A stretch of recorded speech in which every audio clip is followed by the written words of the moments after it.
Welcome to the visionPDX Community Grants Program video.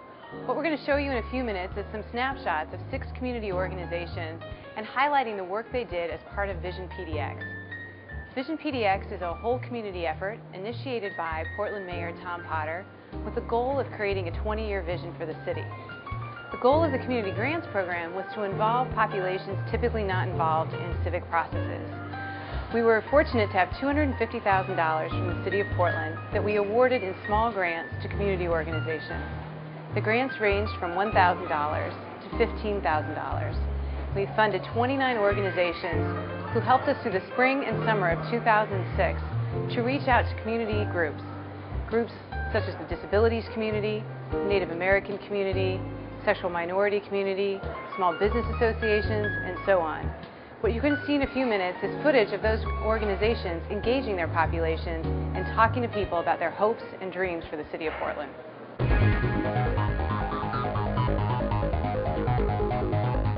My name is Lindsay Youth, and I'm the Director of Public Media Works, and our visionPDX project is the Vision Vessel, which you can see right behind me, and we're at the EcoTrust building in the Pearl District right now. The Vision Vessel is a mobile idea station. It's a civic engagement tool that uses video and new media to engage young people in the places where they roam. And those people, for the most part, I think, 17 to 35-year-olds, they're really hip to technology, they're really computer savvy, but they don't always necessarily go to town hall forums or other places where traditional dialogue, civic dialogue takes place.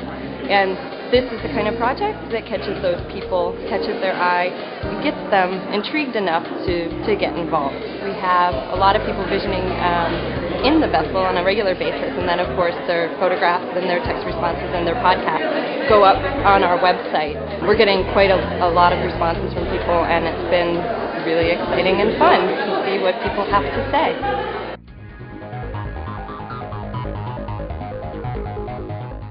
I am Casey Chama. I am the founder of the Center for Intercultural Organizing. The grant was particularly for the Bridgetown Voices, which is a group of immigrant and refugee leaders in our city who came together to work together to build positive aspect of their community and to contribute and support the struggle of the immigrant refugee community in Portland. The approach that we did for the visionPDX grant was basically to use traditional and culturally appropriate methodology to reach out to the community to ask them their vision of Portland for next 30 years. Partnering with the city and the Portland visionPDX was extremely very helpful to us because number one, we benefited because we outreach to our community and we reach out to new community members that we established new relationships. You can't talk about challenges and issues and then not talk about solutions and dreams and vision.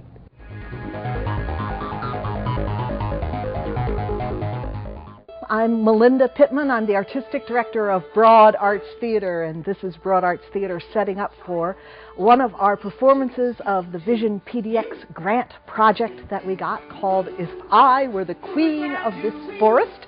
It's our comedy interactive musical where Dorothy lands in paradise and tries to get to the perfect city of the future.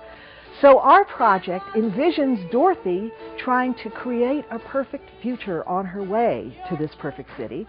And along the way, she gets stopped by living wages and affordable housing and transportation options and racial profiling and environmental concerns and health care. And every time she gets stopped, we stop and ask the audience in song and joke, what would you do if you were the queen? What would you do if you had the heart, if you had the courage, if you had the brains to make this a perfect city? Some of the most fun that we've had is when the kids who have come to the show have just gotten wide-eyed and engaged with the characters when the evil and good witch, who's played by one person, Glinda Lola Wichita, comes out on stage. This one little 4-year-old girl just says, "Oh, it's the witch! It's the witch! Mommy, Mommy, it's the witch!" And so everyone in the audience got doubly engaged, both with her excitement about the show and their own excitement about participating in this show. Our slogan is "Changing the World One Joke at a Time." We have a really great group of family members, people with disabilities, and staff that work with people with disabilities, talking about what Portland is and hopefully will be for them. People with disabilities are often very isolated and have a hard time participating in civic processes. A lot of the work that we do is in grassroots organizing and making sure that their voices are at the table. When the opportunity came up to work with the city, we thought this would be a great way to do it, and decided to do a World Cafe process so that people could discuss their ideas, build on each other, and not just be filling out the questions and doing the survey one at a time. Because I think that that interactive process allows people to think through ideas, hear things that they may or may not agree with, and move on from that. Today we're learning what the perspective of people with disabilities and family members of people with developmental disabilities is related to the city of Portland, and we're recording it in lots of different ways. We're drawing and we're writing and we're talking. People are excited about what they're thinking about the future of the city of Portland, and I think it's wonderful to get folks who often don't have a voice in the process out and sharing their ideas.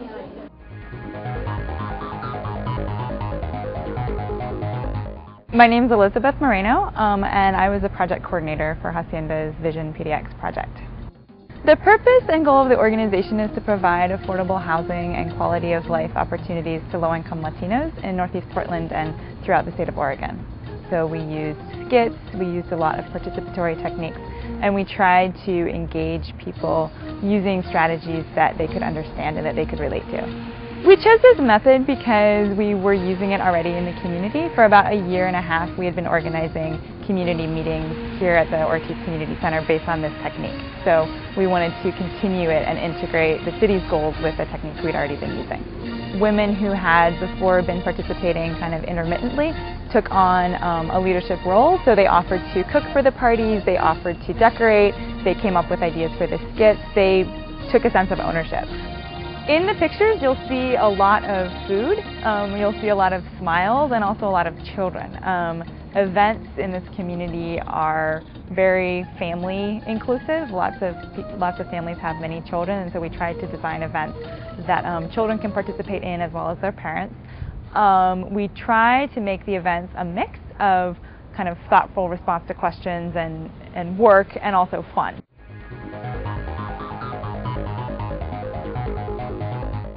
The T-Horse is our mobile community gathering place, and what we do is set up this crazy looking truck and build these wings and lay out rugs and pillows and serve tea so that it creates a place for people in the neighborhood to gather and meet and have a cup of tea and have conversations and really think about the neighborhood and what they love and what they might want to see changed. The T-Horse is part of the City Repair Project, which is a nonprofit organization that facilitates these kinds of gatherings, permanent and temporary. When you have people bounce ideas off each other, you can come up with solutions. We're in Woodlawn Park, and in the park there was a family who was at the T-Horse event, and they had little kids, and they needed to go to the bathroom. They went over to the bathroom in the park, and it was locked because it was 6, 7 o'clock. And it was still a beautiful sunny day, and there were lots of people using the park. But once that happened, everyone in the group shared different stories of, yeah, I don't even go to the park anymore because it's such a pain when I have to go to the bathroom.